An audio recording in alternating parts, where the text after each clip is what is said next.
이곳은 광안군 낙현입니다.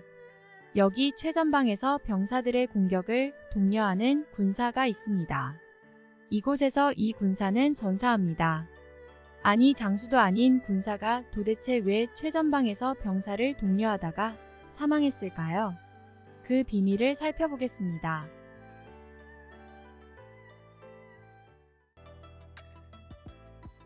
방통은 형주 남군 양양현 출신으로 자는 사원입니다. 그가 어렸을 때는 투박하고 우둔한 모습에 알아주는 사람이 없었지만 그의 삼촌인 방덕공만은 방통을 중히 여겼습니다. 제갈량을 와룡, 방통을 봉추, 사마위를 수경이라고 했는데 이는 모두 방덕공이 말한 것입니다. 방통이 18살이 되었을 때 삼촌 방덕공은 친분이 있었던 사마위를 만나게 했습니다. 사마위는 영천 사람으로 청하고 사람을 알아보는 능력이 있었습니다.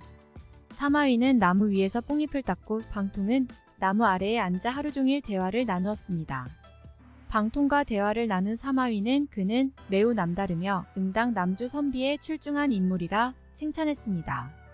이로 인해 방통의 이름이 점차 알려지기 시작했고 오나라 주유 휘하에서 공조로 일하게 되었습니다.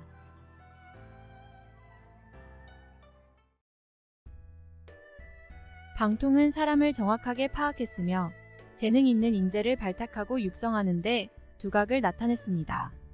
방통은 매번 사람들의 장점을 지나칠 정도로 칭찬했고 반면 단점을 비판하는 경우는 거의 없었습니다. 당시 사람들이 대체 왜 그렇게까지 하냐고 묻자 방통은 지금 천하가 크게 어지러워 바른도가 쇠퇴하니 선인이 적고 악인이 많습니다. 바야흐로 풍속을 일으키고 도업을 기리려 하는데 그 칭수라는 말을 아름답게 하지 않으면 명성을 흠모하며 따르기에 부족할 것이고 흠모하여 따르기에 부족하면 착한 일을 하는 자가 적을 것입니다. 이제 10을 뽑아 5을 잇는다 해도 오히려 그 절반을 얻는 것이고 세상의 교화를 높이고 뜻있는 자로 하여금 스스로 힘쓰게 할 수 있으니 또한 옳은 일이 아니겠습니까? 라고 하였습니다. 칭찬은 고래도 춤추게 한다는 말의 삼국지 버전이 아닐까 싶습니다. 오해 장수주유가 유비와 함께 형주를 차지하고 남군 태수를 겸했습니다. 주유가 세상을 떠나자 방통은 상여를 응구해 오에 이르렀습니다. 오의 사람들은 방통의 명성을 많이 알고 있었습니다. 방통이 돌아가려 할 때 오군 서쪽의 외곽문에 방통과 친구 삼기를 원하는 사람들이 다투어 모였는데 육적, 고소, 전종이 모두 참석했습니다. 방통이 이렇게 말했습니다. 육적은 소위 노마로서 걸어가는 대신 타고 갈 때 사용되는 인물이고 고소는 이른바 노우로서 무거운 짐을 싣고 멀리 갈 때 사용되는 인물입니다. 어떤 이가 방통에게 물었습니다. 그대가 보기에 육적이 가장 낫다는 것입니까? 방통이 대답했습니다. 노마가 비록 아무리 빨리 달린다 하여도 오직 한 사람만을 감당할 뿐입니다. 노는 비록 하루에 100리밖에 가지 못하지만 운반하는 것이 오직 한 사람 몫뿐이겠습니까? 육적의 빼어남을 칭찬한 듯 하지만 고소의 두루쓰임도 함께 칭찬한 방통의 훌륭한 답변이었습니다. 고소가 방통의 숙소로 찾아와 대화하다가 물었습니다. 경은 사람을 알아보기로 유명한데 저와 경을 비교하면 누가 더 낫습니까? 방통이 대답했습니다.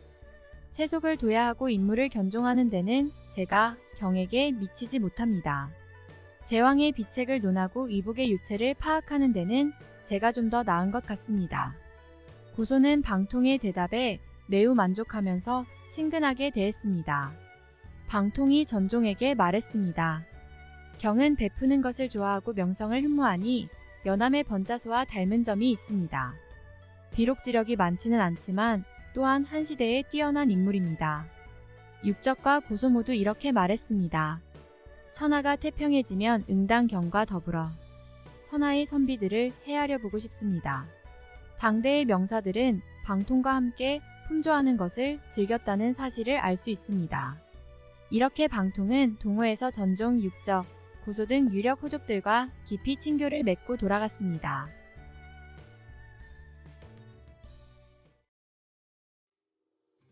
유비가 형주를 다스리게 되자 방통을 종사로 삼고 계양군 뇌양현의 현령을 맡게 했습니다. 하지만 현에 있으면서 제대로 다스리지 않아 면직되었습니다. 오해 장수 노숙이 유비에게 서신을 보냈습니다. 방사원은 백리제가 아니니 치중, 별가의 임무를 맡겨야 비로소 그 뛰어난 재능을 충분히 펼칠 것입니다. 제갈량 또한 방통은 더 높은 자리에서 일해야 하는 사람이라며 유비에게 말했습니다. 유비는 방통을 만나 대화를 나누어 보고 그를 높게 평가하며 치중종사로 삼았습니다. 유비는 방통과 함께 연회를 열어 대화를 나누었습니다. 유비가 물었습니다. 경이 주군근의 공조였을 때 내가 오해 갔었어. 듣기로 그가 은밀히 중모에게 말해 나를 머물러 두게 할 것을 권했다던데 실제로 그런 일이 있었소? 주인이 속해 있을 때는 그 주인을 위하는 법이니 경은 숨김없이 말해보시오. 방통이 대답했습니다. 그렇습니다. 유비가 말했습니다. 내가 그때 위급하여 요청할 것이 있어 갈 수밖에 없었는데 하마터면 주유의 손을 벗어나지 못할 뻔 했구려. 천하에 지모 있는 선비들은 그 소견이 대체로 갔어. 그때 공명도 내가 가면 안 된다고 간언했소. 나는 중모가 방비하는 곳은 북쪽이니 내 도움에 의지해야 한다고 생각해 오로 가는 것을 결심하고 의심하지 않았소. 위기에서 벗어날 수 있었으나 만전의 계책은 아니었소. 유비가 방통을 대하는 친밀함과 그 대우는 제갈량의 버금갔고 마침내 제갈량과 함께 군사중랑장으로 삼았습니다. 방통은 익주에 대해 유비를 설득했습니다. 형주는 황폐해져 사람과 물자가 고갈되었고 동쪽으로 중모가 있고 북쪽으로 맹덕이 있어 정족지계의 뜻을 펼치기에 곤란합니다. 지금 익주는 부유하고 백성은 강성하여 잘 갖춰져 있으니 임시로 빌려 대사를 정할 만합니다. 유비가 대답했습니다. 지금 내게 있어 물과 불 같은 관계에 있는 자가 조조여. 조조가 급하면 나는 너그럽고 조조가 사나우면 나는 어질고 조조가 속이면 나는 충실했으니 매번 조조와 반대로 하여 일을 이룰 수 있었소. 지금 사소한 이유로 천하의 신의를 잃는 것은 내가 취할 바가 아니오. 방통이 대답했습니다. 형편에 맞추어 대응할 때는 오직 한 가지 길로 평정할 수 있는 것이 아니며 겸약공매는 춘추호패가 했던 일입니다. 역취순수하여 의리로 보답하고 대사를 이룬 뒤 대국에 봉해준다면 어찌 신의에 위배되겠습니까? 우리가 취하지 않으면 끝내 남을 이롭게 할 뿐입니다. 유비는 방통의 말을 듣고 마음을 정했습니다. 제갈량은 남아서 형주를 지키고 방통은 유비와 함께 촉으로 들어갔습니다. 유비는 광안군 부연에서 익주목 유장과 만났습니다. 방통이 유비에게 계책을 말했습니다. 지금 이 모임을 틈타 유장을 붙잡는다면 용병의 수고로움 없이 앉아서 익주를 평정할 수 있습니다. 유비가 대답했습니다. 이제 막 다른 나라로 들어와 은혜와 신의를 드러내지 못했는데 그렇게 할 수 없소.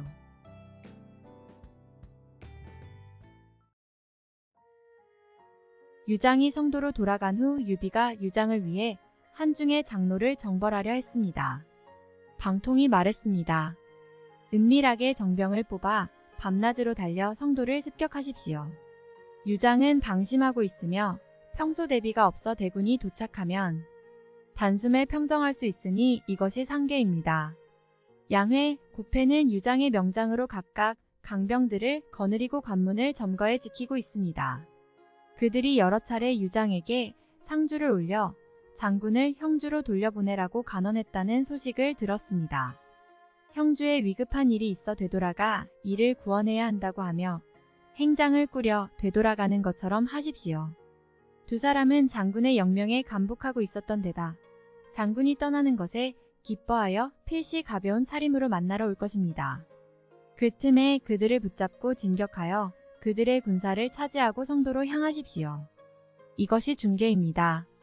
백제로 물러나 형주와 연결하고 서서히 돌아와 도모하는 것이 하계입니다. 만약 망설이며 거행하지 못한다면 오래 지나지 않아 큰 곤란을 겪을 것입니다. 유비는 방통의 사항중 하책 중 중책을 선택했습니다.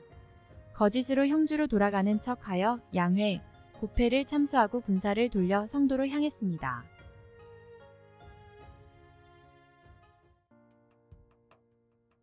가는 곳마다 승리한 유비는 부성에서 큰 연회를 열어 술을 차리고 음악을 연주하게 했습니다. 오늘 모임이 가히 즐겁구려. 방통이 진언했습니다. 남의 나라를 치고 즐거워하는 것은 어진 이의 군대가 아닙니다. 유비가 술에 취해 노하며 말했습니다. 무왕이주를 치며 그 앞뒤로 노래 부르고 춤췄는데 그도 어진 이가 아니었단 말이요? 경의 말이 맞지 않소. 속히 일어나 나가시오. 유비의 극대노에 두 사람은 말다툼을 벌였습니다. 방통이 자리를 박차고 나갔습니다. 유비는 곧 후회하며 방통에게 사과했습니다. 방통은 다시 자리에 돌아와 사죄하는 말 없이 태연자약하게 먹고 마셨습니다. 유비가 말했습니다. 조금 전에 논의에서 누가 잘못한 것이요? 방통이 대답했습니다. 군신이 함께 잘못했습니다. 유비는 크게 웃으며 연회를 즐겼습니다. 그러나 방통은 꽁한 마음을 풀지 않았습니다.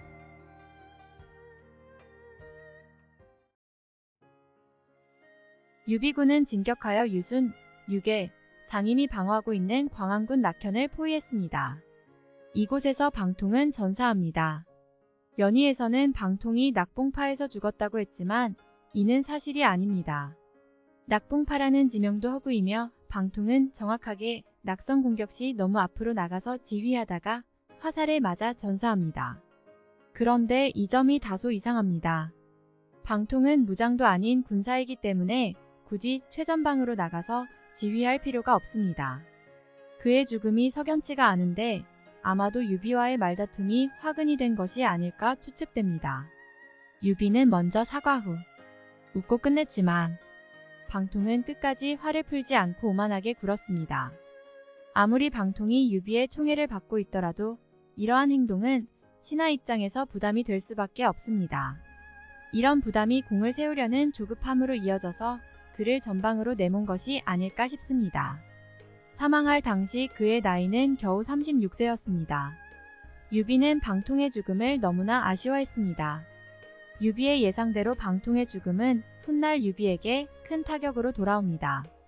유연한 전략으로 유비의 익주정벌을 일궈낸 방통. 안 그래도 인재가 부족했던 촉의 입장에서 그의 요절이 너무나 아쉬웠던 방통의 이야기였습니다.